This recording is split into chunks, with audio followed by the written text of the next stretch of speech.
Hello, everybody. Oh, it's time for Gaining Experience, the show where we talk about RPGs and, tabletop role-playing games. Probably your favorite. Dungeons & Dragons, is that your favorite? It's everybody's favorite. Come on. But yeah, if you like the hero system, if you like GURPS, if you like Vampire the Masquerade, if you like Numenera, if you like Star Trek Adventures, if you like 7th and Legend of the Five Rings, if you like Shadowrun or Cyberpunk or the myriad of role-playing games that are out there, there's quite a few, and we like talking about all of them. But I don't do this alone. My partner over here, the RPG, the role-playing guru, is Howard. Say hi. Hey, everybody. So feel free to leave a comment. Talk to us. We do this live, and we like the feedback. We like talking to people, and this is like a conversation. We want to get better at role-playing games, at our hobby, and I'm sure you do too. That's why we call it Gaining Experience. So today we're doing things a little differently. Howard, why don't you tell us about the episode? All right. You wanted to try debating, so that you take a side and I take a side on a topic. Go ahead and clarify to people at home. I'm not necessarily arguing what I think is better. I'm simply arguing the opposite side of what he's arguing. Today we're going to be debating Homebrew Rules versus the rules standard from the book. Yes, rules as written, or raw, is like what people like to call it. Uncooked. Our debate moderator is Crystal, who you just heard. Say hi to everybody, Crystal. Hello, I will be your disembodied voice of reason. There we go. But before we do that, we like to play a little game called I Did Not See That Coming, with my lovely graphic that I'm very proud of. How this game is played: it's a little warm-up game, get the creative juices flowing. One person will state a plot. The other person will give a twist to that plot. It is totally off the cuff. It's totally improvisational. I'll begin. Now, I've been writing plot lines on my Twitter and Facebook. So if you go to the Truly Evil Bob, at Truly Evil Bob on Twitter, or the Truly Evil Bob Facebook page, you will find a list of plots that I have been writing every day. So I'm going to use today's plot. It's a superhero plot. And the plot is that to fight global warming, scientists are trying to save the world, and they have come up with a weather machine. And of course, as soon as a weather machine is made, supervillains come steal it. And instead of stealing it, they've broken it. What's the twist? Villains. I'm going to call it the Weather Dominator because I'm an old school G.I. Joe fan. All right, so they've broken their Weather Dominator,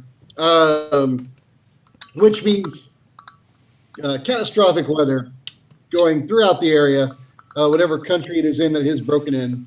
You have your choice now. Do you stop the villains, or do you save the city that is about to be destroyed by hurricanes?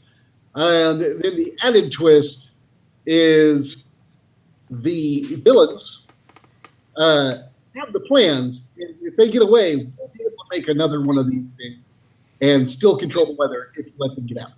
Oh, okay. All right, that sounds good. That sounds like their parts going, but it's okay. We can make another one. Dr. Doom's smart. He can figure it out. All right. So that's my twist. If y'all have better twists, put them in the comments. Otherwise, shit up. No. All right. So my plot. You have finished your quest. You have earned your MacGuffin, your thing you were sent to get, and you are returning to the castle to turn in this thing so that you will get paid by the king. You'll marry off the daughter to you, whatever reward was promised. And something is different about the castle. Something's different about the castle? Something's different about the castle you approach. Okay. Well, what you didn't know was the MacGuffin that you got was actually a magic seal. that made everything that turned everything good. It was like sugar on the kingdom. And now that it was taken away, everything is twisting and turning into its original demonic form. And the king is actually the lead demon, and now he's free, finally, to rule the world. And now the players must figure out how to restore balance to the world that they just unbalanced. Fight the demons, return the seal, something. I like it. Good switch. All right. So moving on then. Time for some master debating. Right. So, Crystal, the format is 5 minutes for an intro, 5 minutes for a rebuttal, and a 2-minute closing. Yep. Who's going first? Do we flip a coin? Do we have a dice? Yeah. I'm going to flip a coaster. Cork side up is Howard. Plastic side up is Corey. I completely trust her because she's totally in love with Corey. Plastic side up. Corey goes first. Exactly. My trust has been born out there. That was Okay. Whenever you're ready, Corey. All right. So I am arguing the rules as written, and it's very important to play the rules as written. And the first reason why is because these books, for the most part, they've been play tested, especially if it's like the second or third edition. These people have gone over these rules over and over again to make sure that they are the most balanced that they can be for the game. Not just balanced for like, well, balance is important in RPGs because if you don't want one person kind of outshining another person, that gets bad. That becomes bad. People kind of resent each other when that happens. Also, encounters and monsters are balanced for certain things. So if you add something to a game, then you risk upsetting that balance that's already been put into this game.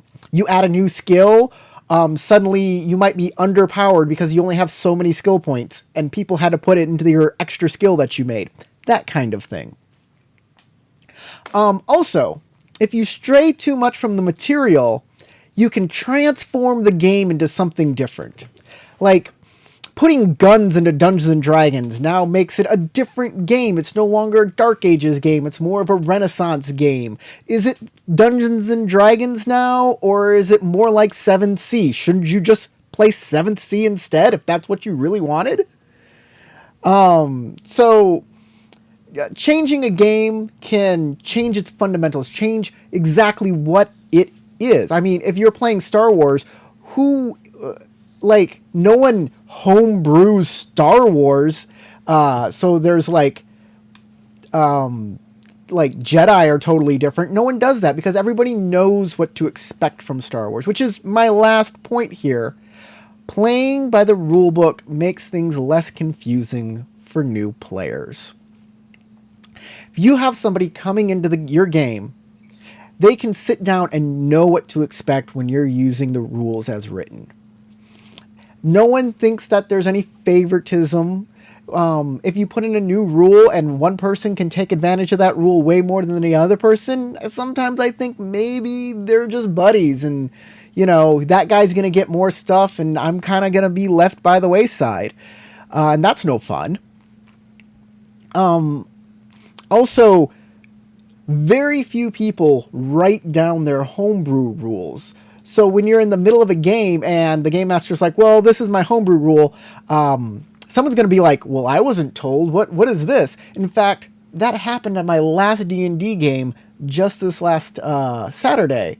Somebody got upset because the game master asked for one of his homebrew skill checks. And the guy said, I had no idea this was there. Wow, I have a lot more time left, don't I? 2 minutes, almost. I have 2 minutes. Well, I think I can cede the rest of my time to you, Howard. You can make a good case. All right, I got 7 minutes. Let's go. Okay. Right.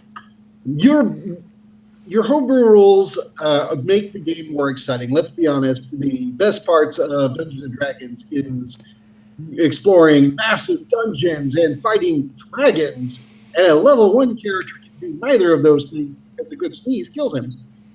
So you can fix that. You can take your dragon, and I can, at level 1 with my party, face off a great dragon because it was recently already in a fight with another dragon, or perhaps an entire army, which is already destroyed, but as it comes crawling towards you and everybody's still frightened, it's got spears sticking out of its throat, and it's got multiple wounds, tears in its wings, so its flight speed is diminished. When it goes to breathe fire at you, the spear ignites instead and causes a little bit of damage and is not going to automatically burn your entire party to cinders in your first outing, which is an exciting game without having to start at level 10. So you can homebrew the monster, you can change up the rules so that you take away a dragon's flight or shorten it, take away his breath weapon or reduce the damage. These allows you to make the game more fun for lower levels or more challenging for upper levels by giving goblins extra abilities and such so that they can still be a thing and not just this thing that, I wave my hand and 5 of them die. So that takes the fun out of them. Other things. If you are a fan of Critical Role, Matt Mercer has a special rule called quaffing. Not to be that's something else. But quaffing is taking a potion as a bonus action. You have people with corks and bottles, and they can yank it real quick off a belt. The cork, I think, hangs on the belt, and then and as a bonus action, take that potion, toss it away. And you're like, well, that lets people take a potion as an act, which should be an action, as a bonus action. That makes the players more powerful. Not really, because the NPCs can do it too. But more importantly, if you have 5 people in your group and each person takes 2 to 5 minutes for their turn, and a round of combat can take forever. And when it finally gets around to you and you're wounded, you're going to spend your entire bit of attention that you get in this game for this 30 minutes saying, I take a potion. Boring. How lame is that? So, but yeah, he said, let's just spice this up. You take a potion and you can still do a thing. But the bad news is the bad guys can do it too. So it's balanced. There's no problem with a rule that's balanced, even if it's homebrew. I like it just fine.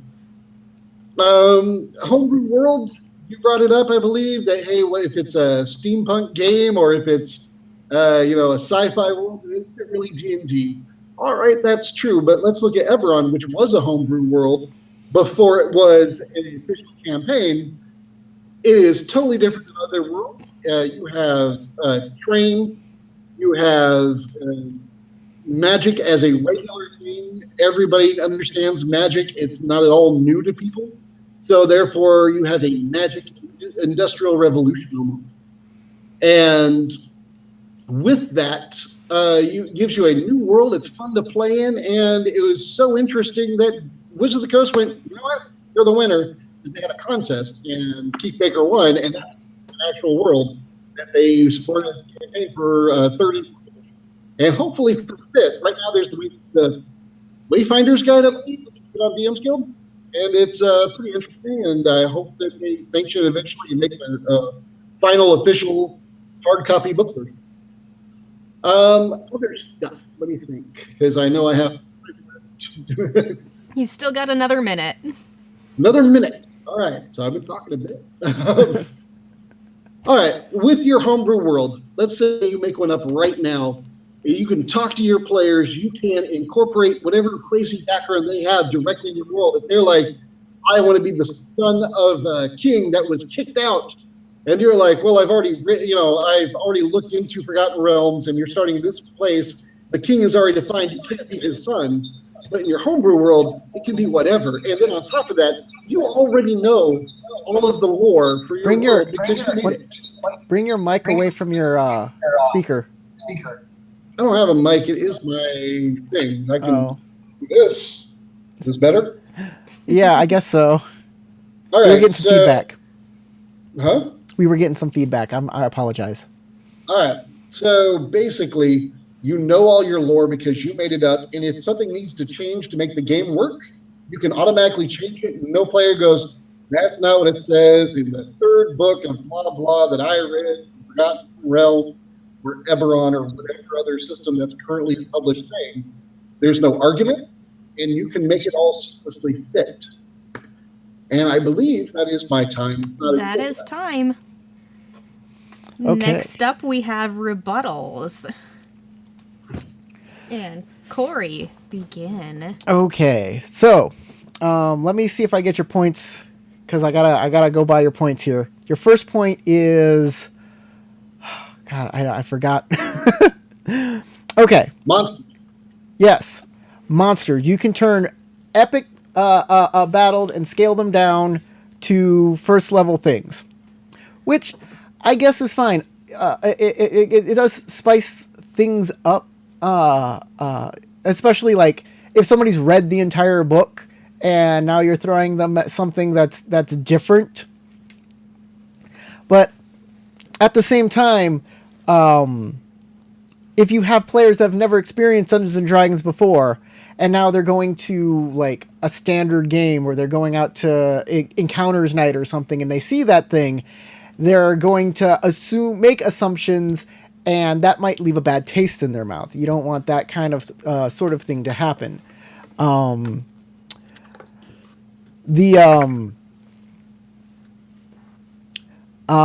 Like I said before, if you make new rules, they can be unbalanced.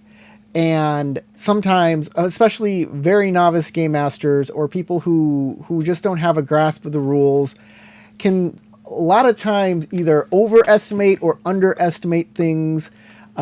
You've heard of people making plots that are destroyed by the players in like 5 seconds. A lot of times these things are done because there's a homebrew rule in place. I believe I heard a story from, I think it was from Warren, a mutual friend of both of ours, who was in a game where the game master ruled that no items could be broken if they were magical items. Magical items were somehow invulnerable. So the guy was wearing some sort of necklace of like missile deflection or something. And somebody went, well, I cast enlarge reduce on that and reduce it. And so it chokes him and kills him instantly. And the guy was mad and he was like, oh, well, you just destroyed my entire campaign. Well, it was not his fault. Well, it's not the player's fault. It's the game master. He introduced a rule that's not in the game. And the players were able to instantly abuse it because he didn't have the foresight to see consequences from his own homebrew rule. Also, world building. People like to build their own D&D world. And I guess it's fine for Dungeons & Dragons because Dungeons & Dragons is generic enough that it's just like, oh, it's just generic fantasy, Dark Ages, Middle Ages stuff. And you can put a lot into that. But as soon as you start going out, if you're playing DC Adventures, no one homebrews DC Adventures. No one homebrews Star Wars. No one homebrews Star Trek. And there are reasons for that.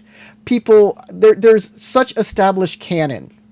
And people hold to that canon. Same thing with Middle-earth Adventures. And you're right. When someone starts doing a Forgotten Realms campaign or the Eberron campaign or whatever campaign world is out there, Ravenloft, there's so much lore out there that PCs expect a certain thing. And when you don't give them that thing, they're upset.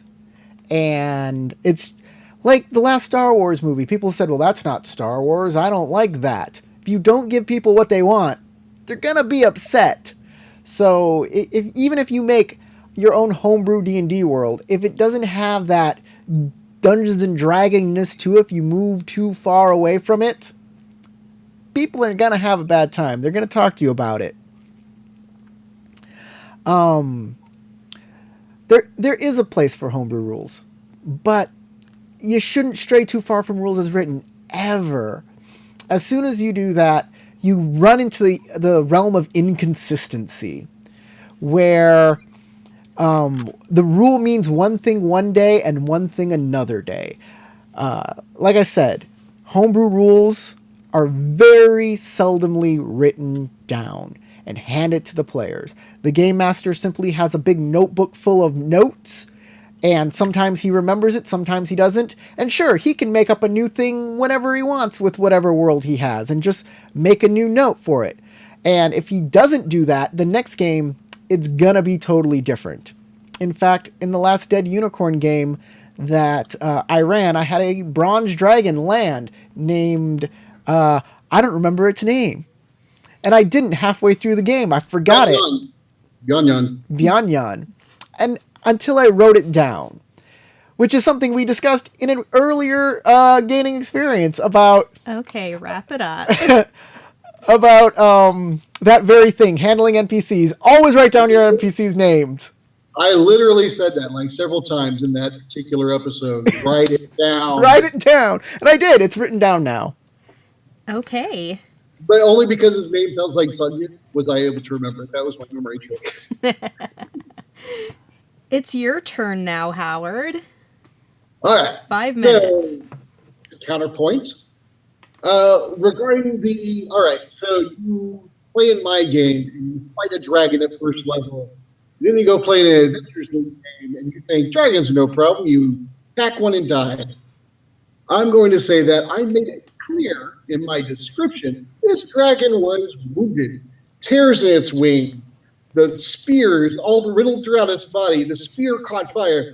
And when you see a healthy dragon coming at you, you have to know that that's going to be a different combat. And a lot of this is on each individual dungeon master to describe things.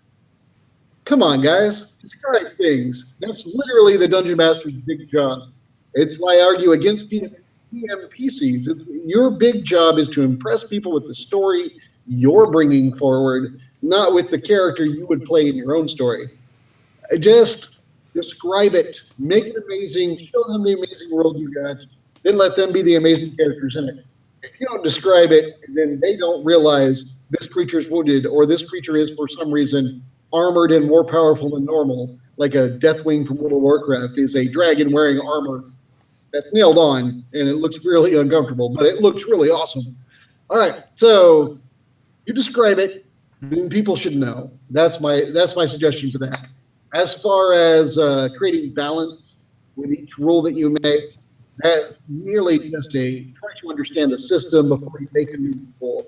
You shouldn't walk into anything. That's a huge middle management mistake. When you find yourself in charge of something and you immediately tell people start doing things your way without finding out why it was done the other way to begin with, you're going to screw up. So if we ever had a new manager come in, change how everything's done, and then stuff in your job started going wacky and stuck because they didn't take time to find out why things were done differently before that. And then when you talk about destroyed plots because of homebrew rules, I have had plots absolutely destroyed by homebrew rules, to which I went, I am amazed that you thought to use it that way. That was great. And then I come up with a new plot on the spot to spin off of what just happened. To me, that is just food for my creative energy. That's great. I allowed people to have the ability to see into the future using a specific thing, and they did, and they looked for something I didn't expect. And I was like, oh, okay, well, then this is the answer, because I did write out my whole plot. You know it. And then I have to work with the fact that these are 10 steps ahead. Well, that's great. That's just going to fast forward to the end of the plot, and then I have to come up with new stuff to make the end even more fascinating. That's fine with me. I love all of that. You can't break my plot and ruin my game because I'm ready for that. If you're not ready for that, get ready for it. Make sure you know what you're wanting to play. Be ready or get the fuck out. Hey, you're the one swearing on your channel, not me. All right, so the enlarge thing that you talked about from Warren's story, the Dungeon Master could easily have said that magic items get a saving throw, or that enlarge specifically says you have to target a creature. I don't know offhand if it does. I have to read the rules on enlarge and reduce. But if it doesn't say you can target an item, then maybe I don't have the rules in front of me. I'm not going to look it up because I don't have time for it. As for our homebrewing or Star Wars, when have we not wanted to create our own races in Star Wars? I don't know what you're talking about. Nobody homebrews Star Wars. We do it all the time. So many crazy races, so many wacky powers that we come up with that are force powers not mentioned in the movie. Yeah, we come up with those all the time. We homebrew all the time. Same for DC. We come up with new villains, give them wacky new powers, try and figure out how those powers will work within the rule set. But if they don't, yeah, we homebrew it and make it work because I really want a guy who has awesome abilities with slime that makes slime seep out of the cracks of the building and kill you. That's amazing. And let's do it. I'm hearing feedback. Are you? From Yep. you. Okay. So, as far as making everything work, take notes. I always say that to everyone, whether you're homebrewing or just running the game. Write down everything that you say, not literally word for word, but take good notes so that you can go back to those and make sure that you run have the NPCs have the same names, unrelated but names. And then if you have a homebrew rule, I personally print up my homebrew rules and share them with my players. If you don't do that, then make sure your homebrew rules are expressed to them in some way so that they all know. Yes, you should share them. And if it's a homebrew rule they won't know about, like you create a slime creature that doesn't normally exist in D&D or whatever game you're running, that's fine. Just make sure you write down exactly what it does so that it is consistent. And if they attack it twice, it has the same advantages. Otherwise, they're going to notice, and it's going to become a problem. Okay. You don't want Wrap them it thinking up. you're unfair. Sorry, you don't want them thinking you're unfair, and I'm done. Okay. Now we have closing statements. 2 minutes each. So here's the thing. Here's where it all wraps up. And I think Howard made my point on this. If you're not willing to do the work that a game designer does, like test out your rules, being able to quickly take a disadvantage and just turn it around into a new plot. If you're not that quick thinking, if you basically just kind of wing it, you don't write things down. You don't. You're not that transparent with your players. You don't give them printouts of rules. In fact, in the Dead Unicorn, there is a little forum on the site for the players, just for the players, so they can read the critical hit and critical failure rules that I put into the game. Critical failure is not part of Dungeons & Dragons. It is a homebrew that I use. But it is actually, I've written them down into the... So anybody can access them. And it has screwed me specifically. Yes. If you are not willing to put in all of that work, you shouldn't be using homebrew. Just follow the rules as written. It's fine. It makes for a fun game. These games are fun on their own. I try and follow rules as written for the most part. And especially on my channel where I'm trying to show off the game, show people how the game is played. And playing the game rules as written without putting your own flair. I mean, a lot of people do it just for their egos. And, you know, yeah, sure, get your ego stroked sometimes. It's all fun. But remember, you're here to have fun with other people, all of your players. So remember that. All right, that was 2 minutes. Oh, almost exactly. Yeah. Now, Howard. Okay, so homebrewing, I'm going to say do it for your players. You can tailor your game to the game that you think your players want. You can create the fantasy realm you really want to share and hopefully engage them with. I don't have anything with homebrew. It is more work because it's not literally rules as written. They're not written. You have to do the right thing. If you don't write it down and you don't make it available to the players, they're going to feel like you're making the game unfair. So if you offer them like a special class or a special whatever race, make sure that you have a consistency about that race so that it is not more powerful or less powerful than other races, Same for classes. And make sure everything it does is written down. So if somebody else wants to play it, they can have all the same advantages or disadvantages that the other player does, or they're going to notice. So it's more paperwork, but if you can handle it, homebrewing is amazing and can create a personally tailored world that you and all of your friends can enjoy. All right, I think that's it. If you're done. Well, yeah. Let's go to the back of the book segment. This is the last thing we do in our show, every show. We're a little bit over time, but I guess that's okay. So here we go. The back of the book. If you don't know what this segment is, it is a quick little segment we do to showcase something odd, strange, fun, or neat in a role-playing game, in role-playing games in general. And I've chosen this one this week. It is from a game I really love to play and I love to run, called Numenera. And in Numenera, there are magical items. Basically, in Dungeons & Dragons, you have potions, one-shot items you use. But Numenera takes this to the next level. There are many one-shot items, and these all are called ciphers. And you basically use them once, and then they're out of juice or out of power, and you have to throw them away. One of these is the Living Solvent. Now, Numenera has a whole bunch of these weird, wacky things. I just chose one of them. The Living Solvent I personally enjoy. Once released, this organic slime dissolves 1 cubic foot of material for each round per level of the cipher. After that, the slime dies and becomes inert. So you open it up, you can throw it on a wall and make a hole in the wall and walk out that hole if you want, or create a hole, or if there's acid in your way, you can just dissolve the acid with your Living Solvent. Gets you through so many things. I can see players becoming wildly creative with this. I can see that. I'm not saying I wouldn't abuse it. Because I'd try not to make it too obvious.